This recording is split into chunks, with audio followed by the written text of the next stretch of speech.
Queria que você abrisse sua Bíblia em Romanos capítulo 8. Deixa sua Bíblia aberta.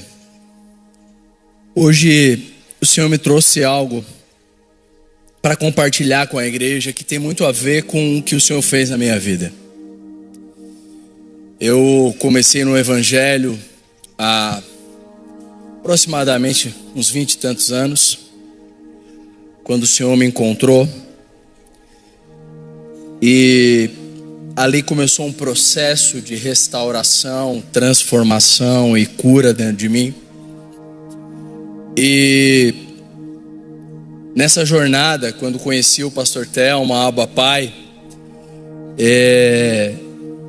eu ouvi o Thelma a primeira vez, algo mexeu dentro de mim, porque eu falei: Deus, tem alguém que encontrou algo que eu encontrei também. E aquilo foi muito forte para mim, porque onde eu estava eu me sentia sozinho com a revelação da qual Deus tinha me dado. A gente chega no Evangelho e às vezes começa a caminhar, né, naquilo que a comunidade está fazendo, e é uma bênção, né, e vai caminhando, estamos crescendo junto. Mas eu sei que alguns aqui, né, os crentes assim mais antigos, sabem, né, do que eu estou falando. Chega uma hora, parece que os afazeres e as coisas e as sequências, as organizações se tornam mais importantes do que o centro. E eu cheguei e acabei entrando nesse lugar também, de 7 dias por semana na igreja, e essas coisas que afetaram a minha vida, afetaram a minha casa. Só que chegou um momento que o Senhor começou a me trazer uma revelação nova. E essa revelação era tudo que eu precisava. Porque quando conheci o Thelma, ouvi ele falar isso, eu falei: meu Deus, é isso.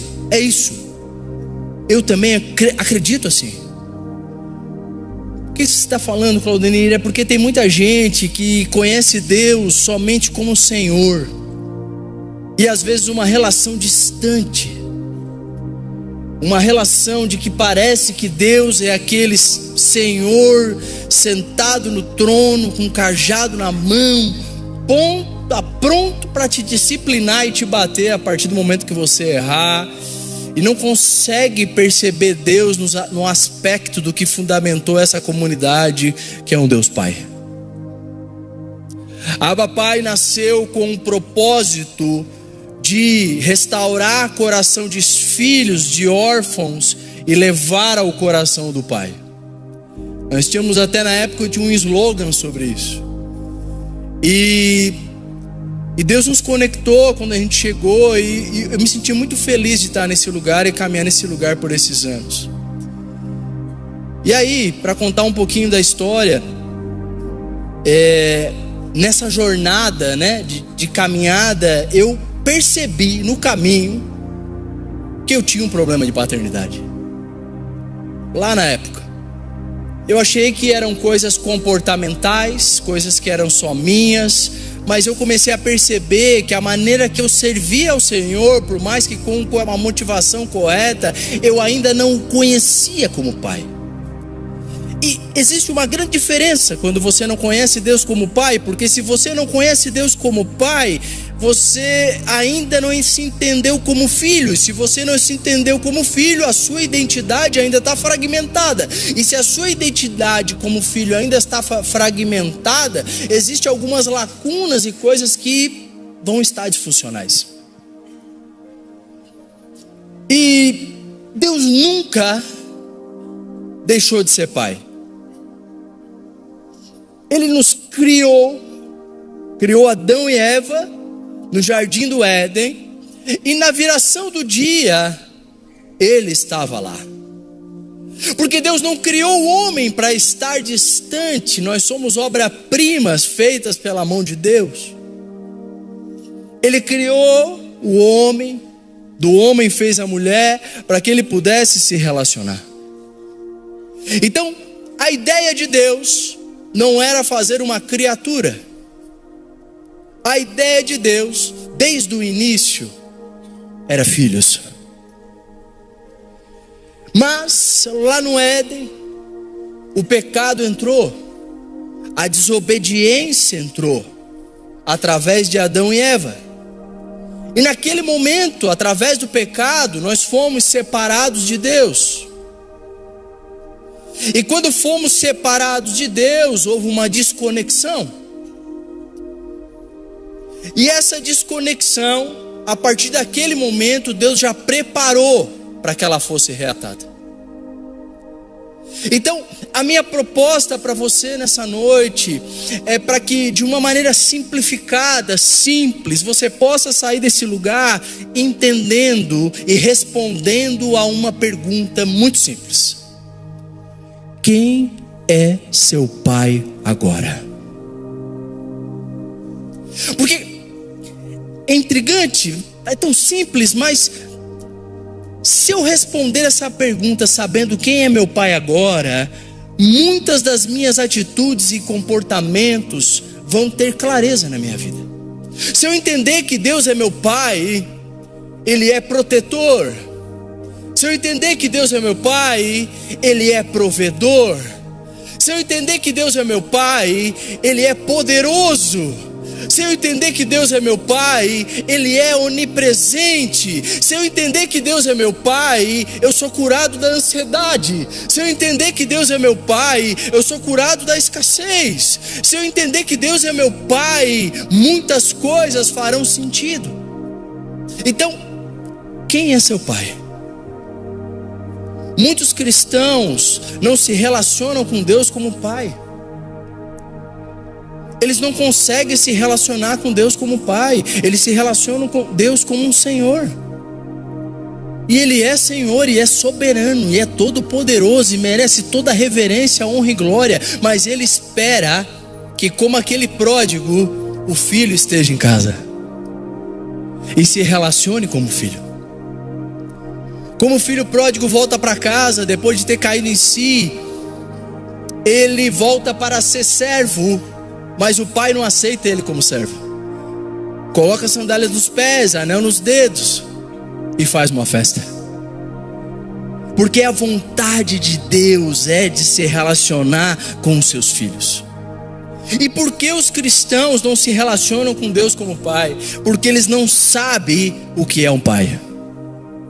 E ninguém pode se relacionar com aquilo que não conhece. Eles muitas vezes têm um padrão diferente do que é ser um pai. Muitos nem conseguem chamar Deus como pai. Muitos têm dificuldade de orar a Deus como pai. Porque todas as vezes que eles falam para Deus que Ele é pai, eles associam ao padrão estabelecido em sua mente, em seu comportamento, através dos pais terrenos. Mas Claudenir, meu pai foi uma bênção, e eu não estou dizendo nada contrário a isso, amém. Mas perfeito só Deus. Pode ter certeza, meu irmão, que eu estou fazendo de tudo para ser um melhor pai. Mas eu não vou conseguir gerar a paternidade de Deus sobre os meus filhos de maneira perfeita, completa. Porque Deus é perfeito. Quando falamos sobre religião, a palavra religião, que muitas vezes, religião e tal, mas a religião significa religare. Ela vem do latim, ela é traduzida literalmente, ligar novamente, reconectar fortemente. Então muitas vezes a gente entende religião de uma maneira tão rasa, né? Mas entenda uma coisa: o que aconteceu de Gênesis até o Novo Testamento foi uma desconexão da paternidade. O homem caminhou sobre a lei, caminhou sobre força do braço, e ele não conseguiu. Ele precisa estar conectado ao Pai, porque se nós nos desconectarmos do Pai, nós estamos desconectados da fonte. E só nele nós podemos todas as coisas. Sabe, o lugar mais tenebroso da terra é distante de Deus. Sabe, a questão não é a presença do pecado. é a ausência de Deus. Porque o pecado nos afasta de Deus.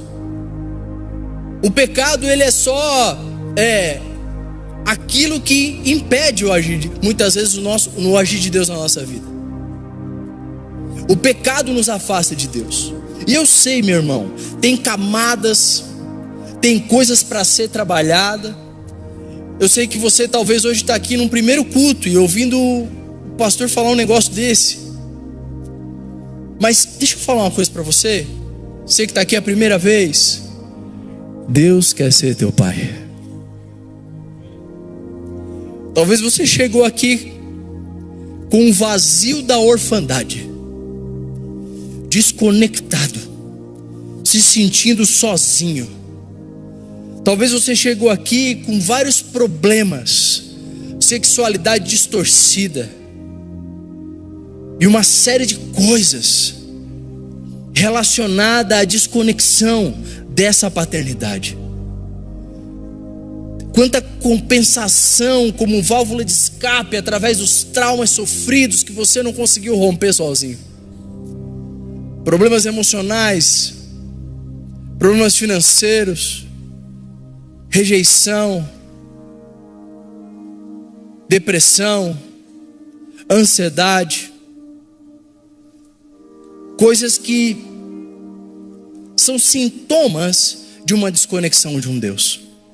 Porque se eu estou conectado em Deus, se eu estou conectado à paternidade de Deus, o Espírito Santo vai me ajudar a desbloquear essas coisas que me impedem de ter paz em Deus. A presença de um pai numa casa, ela traz segurança. A presença de um pai numa casa traz proteção. A presença de um pai numa casa traz provisão. A presença de um pai numa casa traz destino. E a presença de um pai numa casa traz identidade. Então entenda, a sua relação com Deus, ela vai manifestar a sua identidade e o seu propósito. Eu lembro da Ana Clara. A Ana Clara muito pequenininha, ela se arrumava. E quando ela se arrumava, desde pequenininha, e até hoje ela faz isso, estou eu entregando ela de novo. Quinta-feira ela já quis meu couro. E ela se arrumava, a Camila arrumava ela sempre muito bonitinha, pequenininha e tal ali. Aí a Camila falava, ai que linda, para Camila. Ela corria do quarto, ia lá na sala, eu estava sentado. Papai, falei, nossa, que linda, que princesa. Meu irmão, ela, por quê? Porque um pai afirma a identidade. Deixa eu falar algo para você.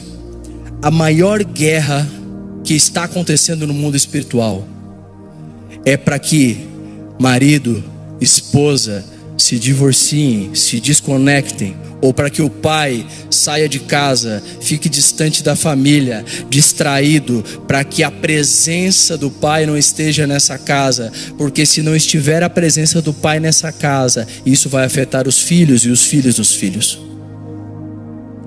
Entenda a importância que você tem na sua casa. E talvez você vai conseguir entender também muitas das coisas e comportamentos e situações e dificuldades que você tem por causa de uma paternidade ferida. Por que tem gente que chega muitas vezes na igreja, fica o mesmo tempo do outro irmão e ele não amadurece? E o outro amadurece. Às vezes ele não conseguiu ver Deus como um pai. Eu atendi um irmão há 2 anos atrás, e eu fui ministrar sobre paternidade sobre ele. Eu percebi a dificuldade que ele tinha em romper em algumas áreas na vida, inclusive financeira. Eu percebia, e ele está aqui no nosso meio, e ele vai saber que eu estou falando dele. E eu falei um dia para ele assim, irmão, como é que era a tua relação com teu pai? Ele olhou para mim, olhou para cima, ele fez assim. Era boa. Ok? Mas me conta um pouquinho. E ele foi falou algumas coisas e foi para casa. E ele passou uma semana, 2. Na terceira semana ele me chamou: Claudenir, aquela pergunta ficou ecoando aqui dentro. Eu comecei a perceber que realmente teve algumas situações que eu realmente senti falta relacionada ao meu pai. E a minha proposta aqui, nós vamos ler agora Romanos 1 até o 17. A minha proposta aqui, meu irmão, não é trazermos um peso para a geração anterior de maneira nenhuma. É assumirmos uma responsabilidade daquilo que nós precisamos fazer a partir de agora. Romanos 8, capítulo 8, versículo 1, diz assim: portanto, agora já não há mais condenação para quem está em Cristo Jesus. Porque em Cristo Jesus, a lei do Espírito da vida libertou você da lei do pecado e da morte. Porque aquilo que a lei era incapaz de fazer, visto que estava enfraquecida pela carne, Deus o fez, enviando seu próprio Filho em semelhança à carne pecaminosa, como oferta pelo pecado. Assim, condenou o pecado na carne, a fim de que os preceitos da lei fossem cumpridos em nós, que não vivemos segundo a carne, mas segundo o Espírito. Quem vive segundo a carne aspira ao que a carne deseja, mas quem vive segundo e de acordo ao Espírito aspira o que o Espírito deseja. As aspirações da carne conduzem à morte, a aspiração do Espírito conduz à vida e paz, porque a aspiração da carne é inimizade contra Deus, pois o que se submete à lei de Deus nem pode fazê-lo. Quem é dominado pela carne não pode agradar a Deus. Entretanto, vocês não estão sobre o domínio da carne, mas do Espírito, se de fato o Espírito de Deus habita em vocês. E se alguém tem o Espírito de Cristo, e se alguém não tem o Espírito de Cristo, esse não pertence a Cristo. Mas se Cristo está em vocês, o corpo está morto por causa do pecado, entretanto o Espírito está vivo por causa da justiça.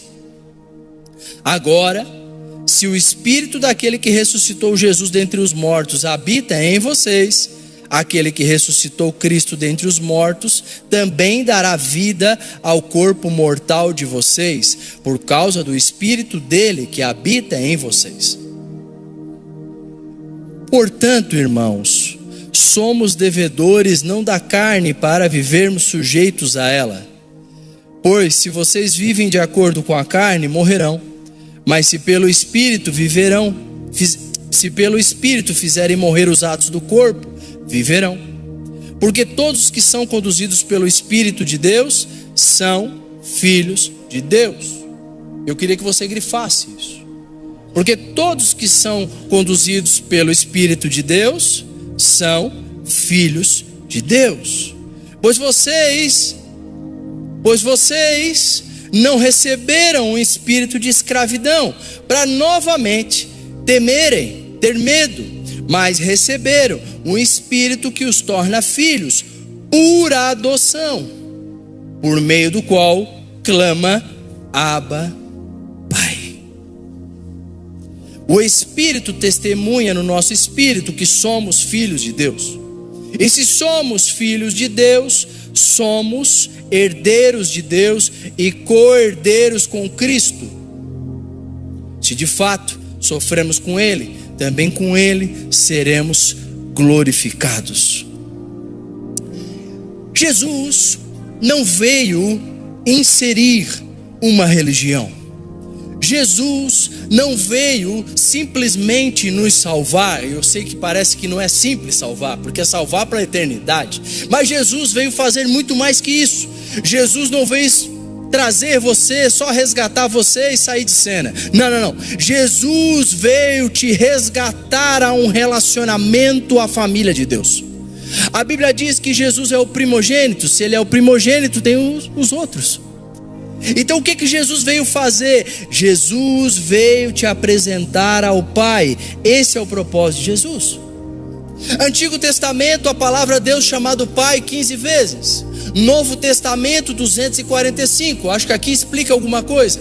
Quando você lê esse texto de Romanos 8, você vai perceber uma palavra que repete muitas vezes. E quando você estiver lendo a Bíblia, que uma palavra repete muitas vezes, ela está mostrando a essência do que aquele texto quer dizer. E a palavra que se repete nesse texto que a gente acabou de ler é Espírito, conexão, ligação. Deus te chamou para estar conectado ao Pai. O que Jesus veio fazer nessa terra está em João 14:6. Eu sou o caminho, a verdade e a vida. Ninguém vem ao Pai a não ser pelo Filho.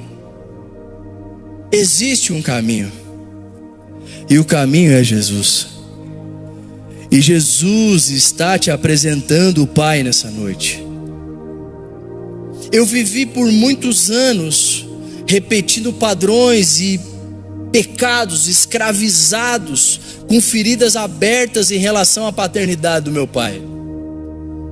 Muitas coisas que eu não entendia, que eu julgava ele. Eu julguei muitos anos o meu pai. Eu tinha uma ira dentro de mim, a ponto de explodir. Tem coisas que eu pensava sobre meu pai que eu tenho vergonha de falar.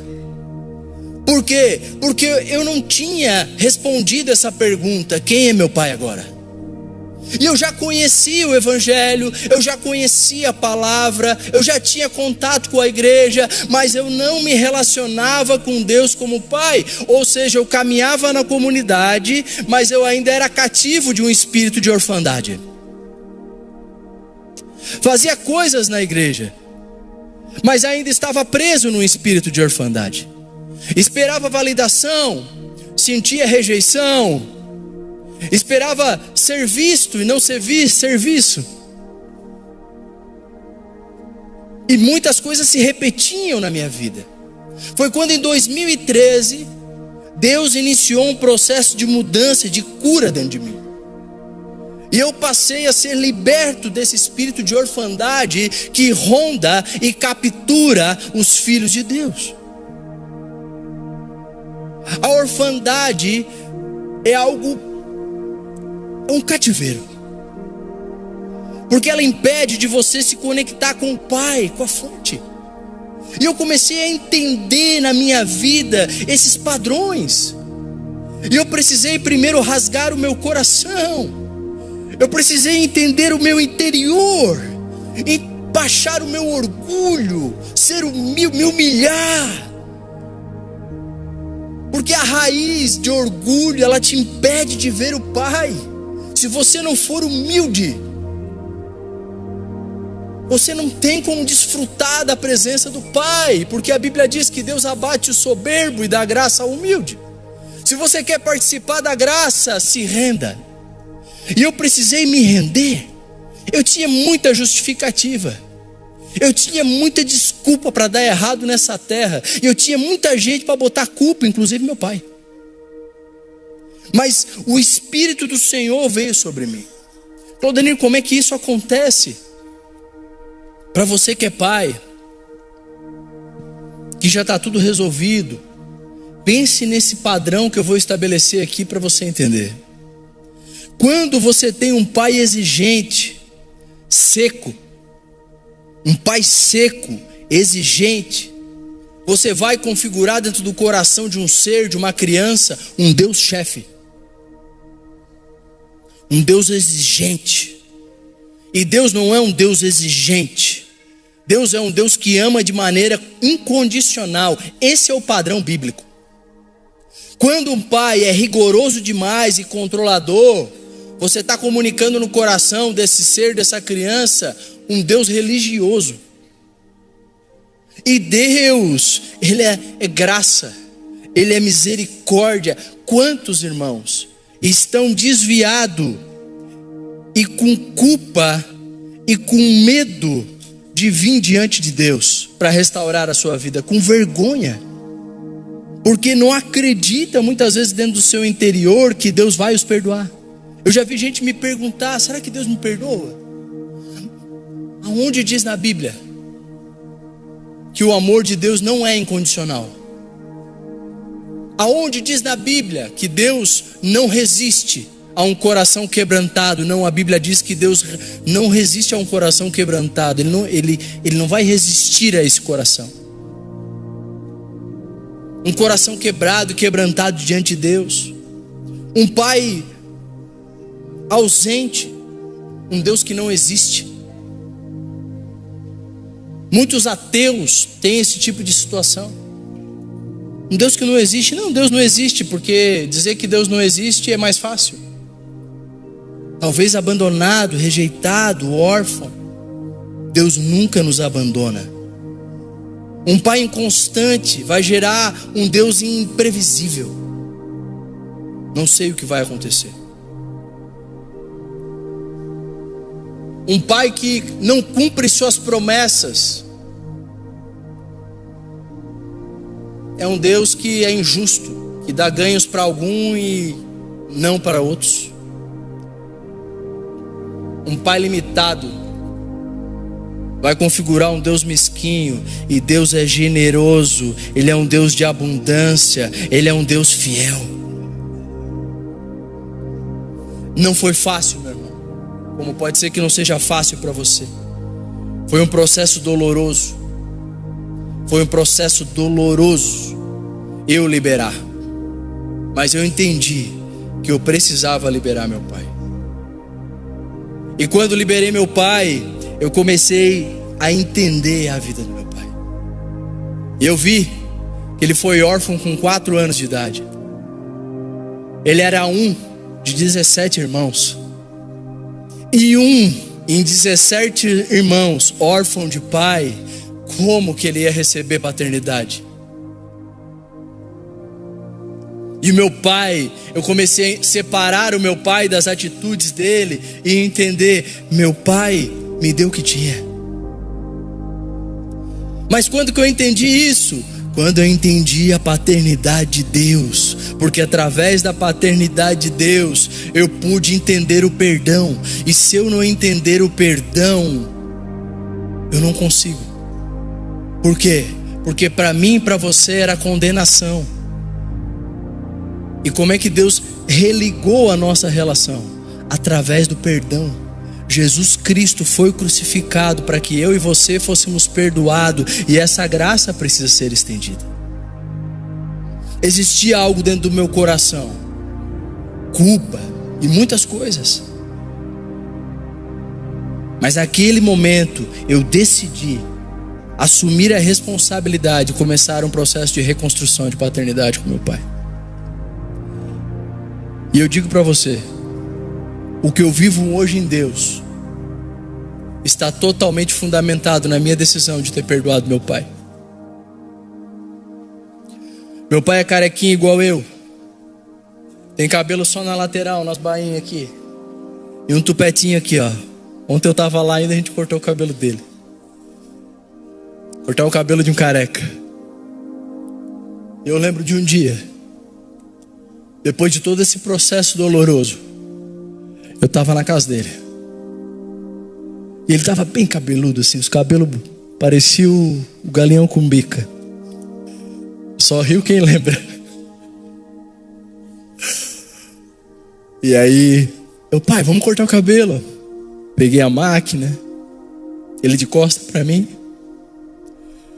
E eu cortando o cabelo dele. E Deus falou para mim: eu estou curando o teu coração agora.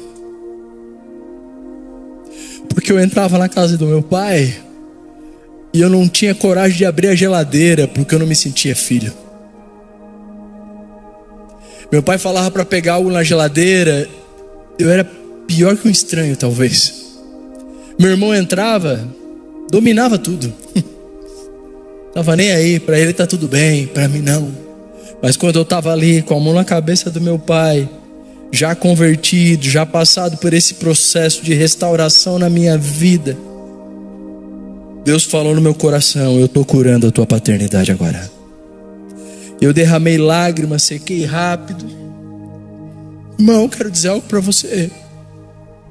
Só em lembrar, eu não tenho como descrever o sentimento, o quanto eu amei meu pai naquele momento. Sabe? Quanto Deus limpou meu coração. Mas Deus precisou primeiro me pegar pela mão, me resgatar do charco de lodo, do lamaçal de pecado, me perdoar, me resgatar e me trazer um novo padrão de paternidade. E através do Pai, do nosso Deus e Pai, eu pude ser capacitado a perdoar meu pai. A orfandade que havia sido gerada em mim me tornou escravo por muitos anos, mas naquele momento eu me tornei filho. Há uma convocação de Deus para esse tempo. Deus convoca os seus filhos. Ele é teu pai. Quem é teu pai? Ele é teu pai. Irmão, Deus não te chamou para resolver os seus problemas. Deus não te chamou para trazer só o pão para você. Não, Deus te chamou para uma relação de pai e filho. Enquanto eu era imaturo, eu estava vivendo como um escravo, mesmo sendo filho. Eu fazia as coisas na compensação. Vou fazer para Deus fazer para mim. E se eu trabalhar para Deus, Deus trabalha para mim. Se eu cuidar de Deus, Deus vai cuidar dos meus. Sabe essas coisas? Não. Deus nos ama não pelo que a gente faz. Deus nos ama pelo que a gente é. Deus não te ama pelo que tu faz. Deus te ama pelo que tu é. E tu é filho. Tu é filho. E você não precisa viver como escravo, porque você é filho. Sabe?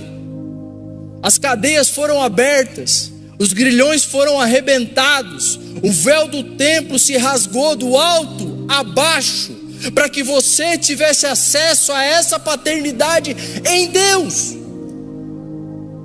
Aonde você estiver, você pode dizer: Pai, eu estou aqui, cura-me, restaura-me, vem sobre mim com a tua paternidade, vem sobre mim.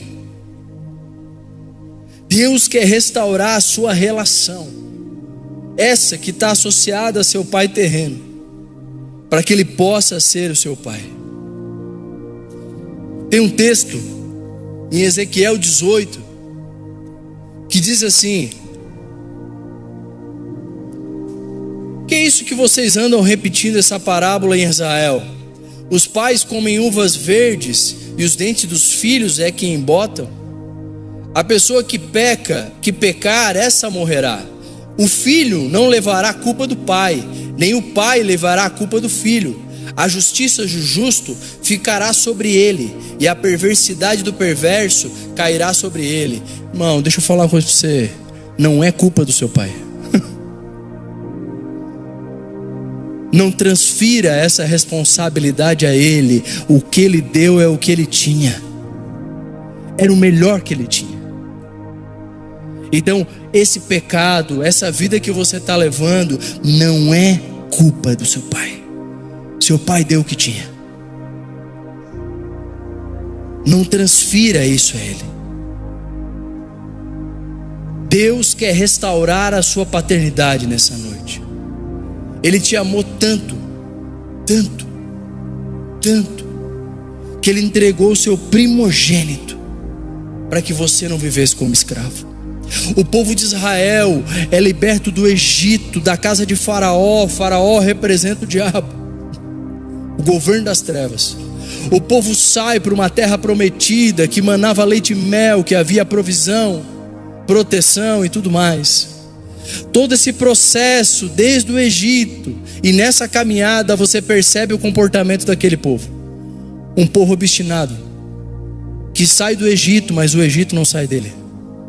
Um povo escravo, um povo que recebe a provisão, o cuidado, mas reclama, mas tem saudade da escravidão. Não, irmão, não volte à escravidão. Você é filho, e você é filho por adoção. Sabe o que a Bíblia diz? Nós acabamos de ler. Você não recebeu um espírito de escravidão para viver outra vez atemorizado. Você recebeu um espírito de adoção. E esse espírito clama: Abba, Pai. E o próprio Espírito, ele testemunha com o nosso espírito que somos filhos. E se somos filhos, somos herdeiros. A essência desse texto em Romanos, ele nos ensina que a proposta de Deus é nos conectar com Ele, é nos conectar com o Pai. A palavra espírito significa uma personalidade que gera decisões, ações e influencia a alma de alguém. O versículo número 1 vai dizer: portanto não há mais condenação para quem está em Cristo Jesus. Não viva mais como um condenado. Você está em Cristo Jesus. Não viva mais como um condenado. Não viva mais como um escravo do pecado. Se renda a Jesus. Se renda a Jesus. Rompa nessa noite as cadeias com as trevas. Rompa nessa noite com o pecado. Decida por Cristo nessa noite. Rasgue o seu coração. Eu não sei o que você está fazendo aí quando ninguém está te olhando. Eu não sei com quem você está falando. Eu não sei o que você está vendo. Mas não há mais condenação para quem está em Cristo Jesus. E isso é um processo contínuo. E você pode começar hoje. Você é filho. Você é filho. Você é filho. Você é herdeiro da promessa em Cristo Jesus. Se renda. Se renda. Se renda. Porque Jesus conquistou na cruz redenção para você. Se renda a Ele. Sabe, na cultura romana, quando ele fala aqui, vocês já não são mais escravos. Na cultura romana, o escravo, ele vivia com medo. Medo de faltar, medo de morrer, medo de errar. O escravo, ele caminhava por medo. Quantos de nós caminhamos por medo? Medo do futuro, medo do que vai acontecer, medo de tanta coisa. O medo tem aprisionado tanta gente. Medo, medo, medo, medo. Sabe o que a Bíblia diz? O amor do Senhor lança fora o medo. Onde está o amor de Deus, Pai, na sua vida, não há medo.